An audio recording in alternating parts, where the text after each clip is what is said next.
engineer, festival engineer, chemical engineer specialist, engineer, doctor, Francisca, Udoguma Jemba, Korean registered, a woman of substance, a woman who has run institution, barely 2 years, has transformed the Polytechnic.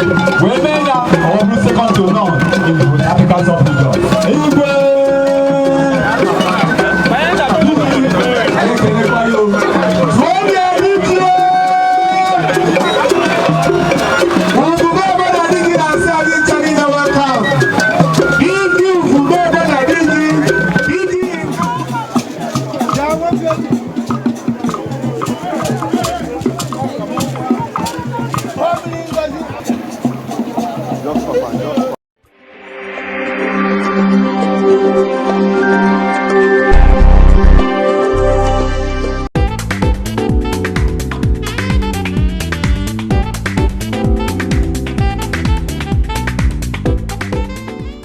Egwu Otute UVUME is an annual festival lasting a period of 32 days in which the good people of UVUME celebrate the new yam with elaborate custom and tradition.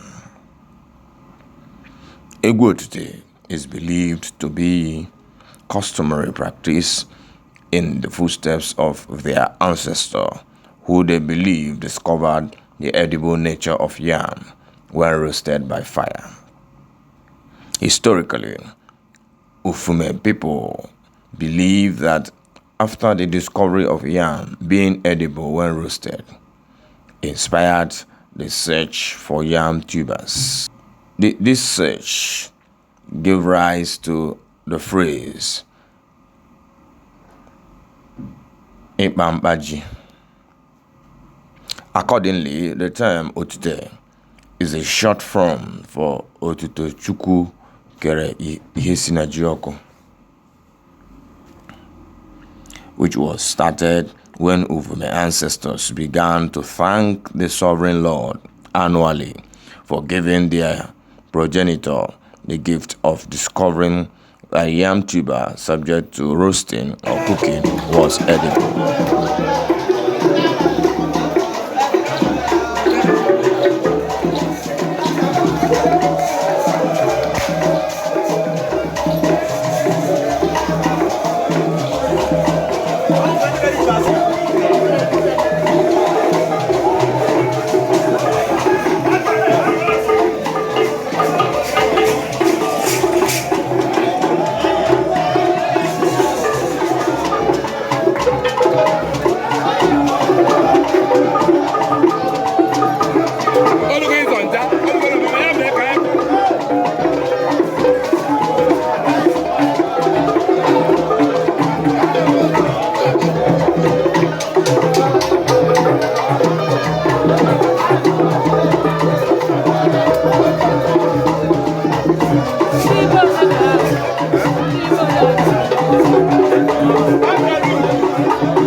His Royal Highness Igwe DIJI.What is the traditional ruler of UVUME, ancient kingdom. During his address in this year's Egwu Otute, reiterated the impeccable values, ethos of culture. He laid emphasis on the sanctity of the cultural festival, Dissociates practice from idolatry of any sort.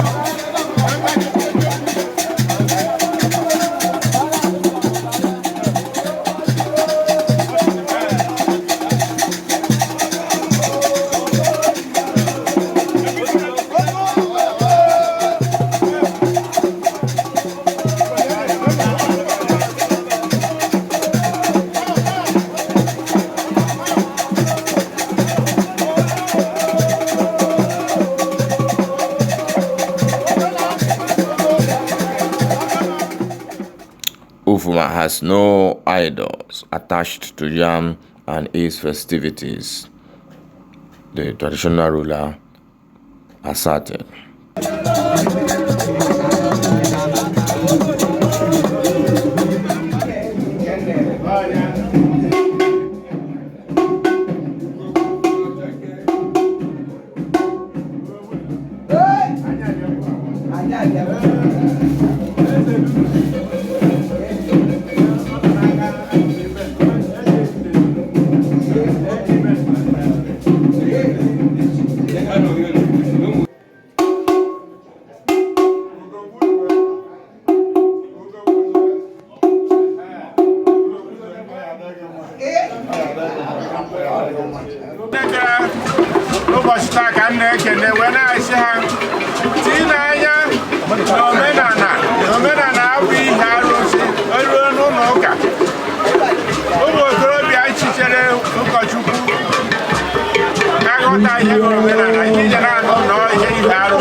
The name Igwe is the title given to the UVUME progenitor when he discovered the edible nature of roasted yam. Accordingly, the title Igwe became abbreviated by its usage to Igwe. For some communities, the festival synonymous to this Egwu Otute UVUME is the Ofala festival. In the course of time, UVUME progenitor, having discovered the edible nature of yam when roasted, he domesticated the then wild plant by cultivating it in a farm, which he called ubi. He later started specifying the seasons for planting, harvesting of new yam. This process attracted an additional title, DIJI, to him. In consolidating this exercise, which includes specifying and directing the seasons of cultivation and harvesting of yam, DIJI would always send one of his sons to go to the marketplace and announce the day people may traditionally begin to harvest, cook or roast yam for eating. Thus, this his son, whom he sends for the purpose of this announcement, has referred to as Nwa Igwe. This practice is till this day practiced from generation to generation in Ufuma Ancient Kingdom in Orumba North Local Government, Anambra State, Nigeria. This is a brief spotlight on the birth, sustenance of the Egwu Otute UVUME, which is the annual New Yam Festival of Ufuma town. If you do know, na UVUME when DIJI ancestral link. In actual fact, because it's not in written history, we tend to lose track. But the truth remains that if they do Naza, if they when a DIJI, and Ufuma here, the title, you can see the traditional ruler today, DIJI the culture is very close, very, very close. And many villages here bear a common name with the villages in my community. Can you give us any two? For example, we have Umunebo here, and we have Umunebo in my community. Umunebo? Umunebo. Yes, I know Umunebo in Igwe. Okay, and here you have Umunebo. By sheer coincidence, the traditional ruler here counts my community so much that today one of my daughters is being given the title here. Wow, that's great. If you Obinabo. Wow. Obinabo family in my community, the Obinabo family represents the old block. The old block, in the days of yours, when we had administrative chiefs by our missionaries, we had Obinabo as one of the chiefs. Wow. In my community. Your Majesty. So there's a lot of things. Igwe Doctor Ilona is before when do for see am dey teach. O go see we do nwa aka. Me ti moto we ti dey teach mu woke no no obodo na eme no obodo. Mana uru nwa aka na agba mbọ ọfụma, obodo ma na agba mbọ ọfụma. Obodo nye recognition. Aye ti eji. And if you obi na abo ni ude mu. Ba nwanna anyị bụ nwanne nwanyị ko. Na o chairman of the local government. O jekwo izizi. Afia na ọ dị ka ma o jekwa nke ụbọla abụọ. Fe dị bụ nwa ata ka ọ bụ ada oru mba ada ufe ka ọ bụ. Ndị Ufuma nabatara ya ọrụ ọ na-arụ. Maka na ọ na-eme ọfụma igosi ụmụ nwaanyị na ụmụ nwaanyị egosila na ihe ebe nwoke na-eme nwaanyị na-amụ nwaanyị n'aka nwoke ebe ọ na-amụ nwaanyị ma na-amụ nwoke abụọ na ya gosi taata ọ egosi ezampụl ụmụ nwaanyị n'ọzọ ha wee na-amụta ya n'aka ya na ịmụ nwaanyị na n'obodo ya dị ya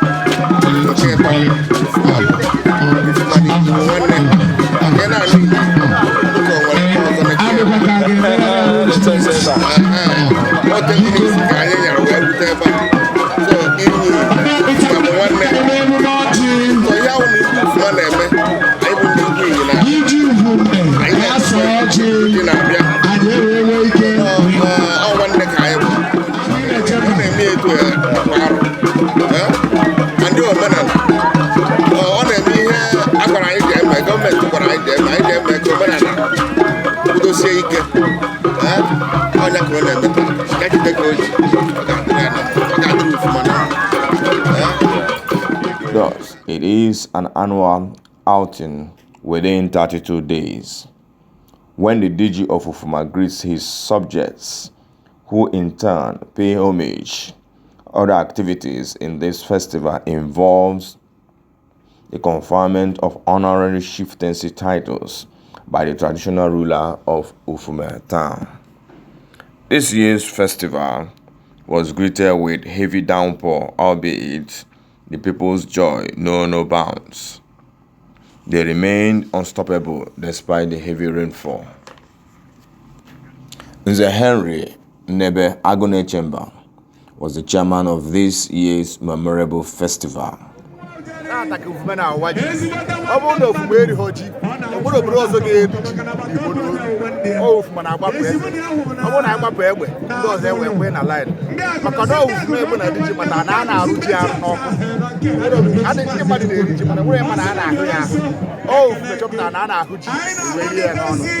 So kita anu mai be buru.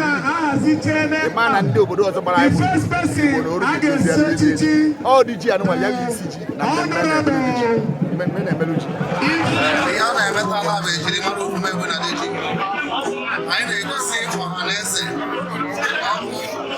Ufuma. Achọpụtara ihe a na-akpọ chi. Onye mmemme anyị na-emekwa na-etu esi were eme ya. Ọ na-abụ anyị richaa chi wee mara na a na-eri ji eri ndị ọzọ enweghị ike sonye na ihe a na-emeribe. Ụbọchị gara aga ụnyaahụ na-eji na Ufuma ebe ahụrụ ahụ orichazie ya tata bụzi Egwu Otute ka anyị ji apụta na nke DIJI of Ufuma so ya ka ọha na eze ji wee zukọ ụbọchị nke taa ka anyị mee gịnị gosi ụwa mmemme soji ọhụrụ ka anyị riri ụnyaahụ gara aga pụta na omenala Igwe erika onye ọbụla bịara sore na mmemme a taa ka wee bido DIJI wee bido gbawa ji na nkọwa niile ọ kọwara gbasara ji echi niile ji onye ọbụla bịara ebe a n'ụbọchị taa gee ntị ọfụma ihe ọ ya amụta ọ ga-eji wee na mba dị iche iche erika ndị Igwe dị iche iche na ọzọ obodo dị iche iche abịa oge ọbụla anyị riri ji na anụ egbe na DIJI a na-amụta ọtụtụ ihe ha ji were anakwa n'obodo nke ha. In the year 2018, the induction of the maiden Otacharogbo Association took place. Otacharogbo are octogenarians and above, those who are 80 years and above. This year's Egwu Otute saw the certification of elders who got inducted into the association as well.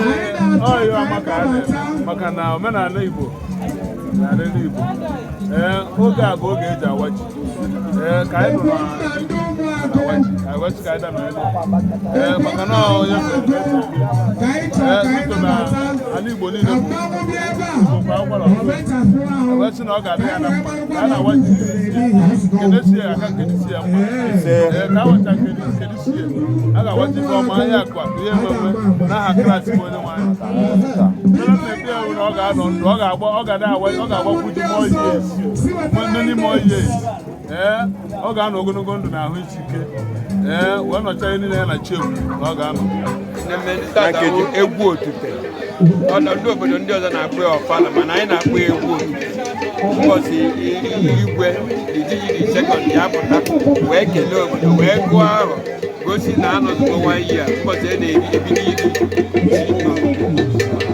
ndị okenye ahụ ndị a na-akpọ ndị Otacharogbo onye ọbụla na Ufuma ruru 80 years enye ya aka enye ya certificate onye ugwu na ọbanyegwo n'otu ndị tọchachara otu ndị ruru 80 years and above ndị okenye the elders ijiri tụrụ dị na join the association bụ nọọ ndị a bụ ndị okenye ndị maara ntọala ndị maara tradition and culture of Ufuma o nwee ihe gbasara anya na Ufuma na jụọ ha ka ọ na-eme ka tradition and culture na-aga n'ihu ka ọ dị dynamic and not static.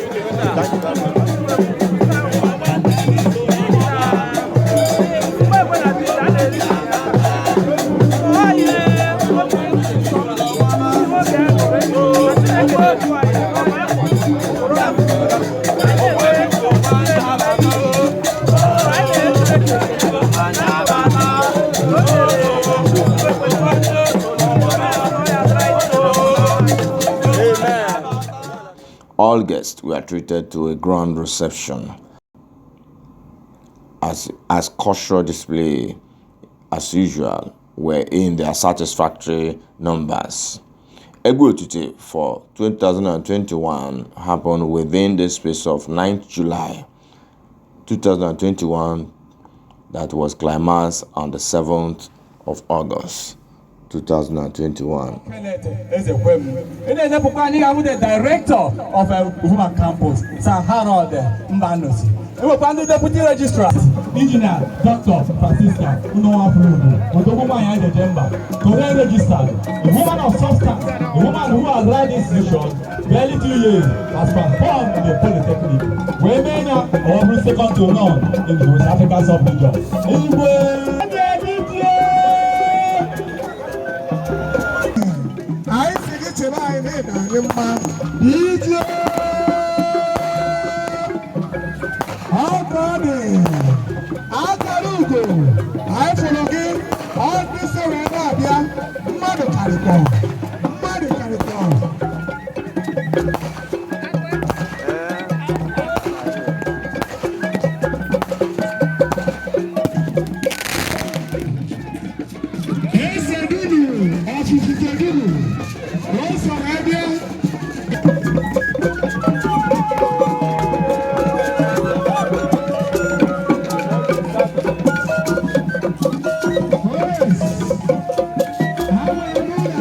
procession of His Royal Majesty Igwe UVUME DIJI.What, the traditional ruler of Ufuma ancient kingdom, performs the Egwu Otute, which is the inaugural New Yam festival for Ufuma ancient kingdom. Egwu Otute, as the king takes his